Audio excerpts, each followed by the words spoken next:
Hello mga day! Dito naman aking fest for today's video. At syempre today, meron tayong lakad. Tayo ay mamamalengke. Charing! Pero bago ang lahat, syempre magpapalamig muna tayo mga day. Diba kasi super init for today's video?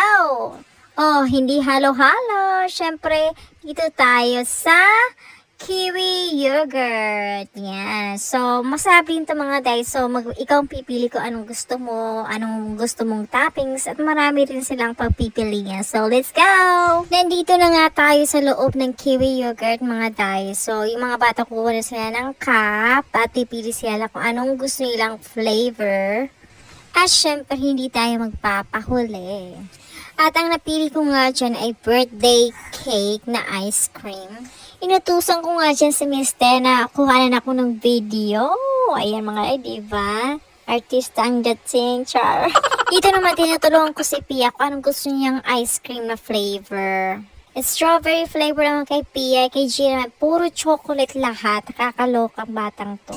Yan naman ang itsura ng ice cream ko. At yan yung mga toppings, mga day. So meron pa yan nasabi lang, hindi ko lang siya nakunan. Yan, bumaway na si Mr. At ayan na mga rin, nakaupo na nga kami at yan ang sa akin. Ang paborito ko dyan ay yung cheesecake sa topping. So ayan kay Mr. Yan, di ba nakakalokan? Ayan na nga mga day, biyahin na tayo papuntang H-Mart. Yan, doon tayo mag-grocery for today's video. Asian store siya, more Korean, and meron din mga Filipino product. Nakakatawa nga dito mag-grocery mga rin dahil mga ramen nga, Korea, syempre nagwawatch tayo ng K-drama, diba? Kaya try natin yung food nila. Curious din kasi si Mr. kung ano yung lasa ng mga ramen, yung ibang ramen na hindi pa namin natikman, na nakikita namin sa K-drama. So, let's go mga day! Samahan nyo kami mag-grocery! O, dito na tayo sa mga gulay, mga day. Siyempre, na may nakita kong ampalaya, at saka, anong tawag nito? Sitaw? Ano, hindi yan sitaw. Basta, ganyan niya, meron na sa Pinas yan. Meron nga din dito, dahon ng kamote, string beans, at saka bok choy. At saka, dito naman section ay yung mga dessert cake na mga, meron yung Japanese din dyan, mga day. At saka, yan, masarap doon. Saka, dito naman, ay naghahanap kami ng noodles na pasta lang siya mga day. Ito yung mga ramen nila, yung mga nakikita natin sa Korean drama, sa mga street food. Maganda lang dito kasi maraming pagpipilian. Ngayon lang, kurot naman ang iyong wallet.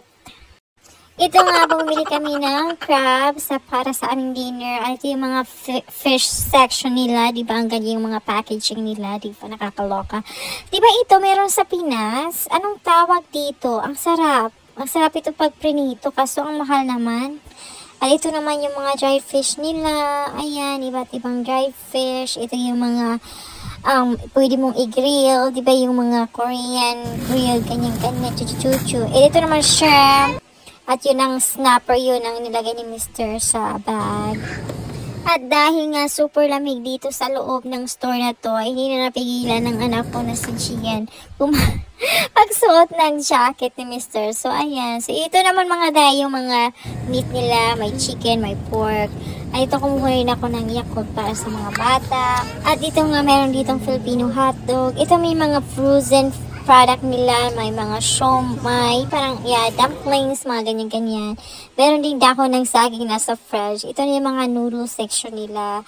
At kumuha ko dito ng pansit canton in case gusto namin magpansit. Minsan din kasi nag-crave kami ng pansit. At ito naman, napagkuha ko ng video, kukuha ko ng pansit canton, no, diba? Kakayanin para sa content. Sana kaya mag-watch kayo mga day, ha? At ayan, at bukang tapos na kami dito mga day. So, yun ang ating vlog for today. Ay, by the way mga day. So, please share this video mga day dahil magpapachikash tayo. So, yung gagawin lang ninyo mga day ay i-guess nyo kung magkano ang lahat ng nabayad namin. So, ayan, please comment below kung ano yung mga sagot nyo. And hashtag the amount, mga day. So, yun mga day. So, thank you for watching. Bye!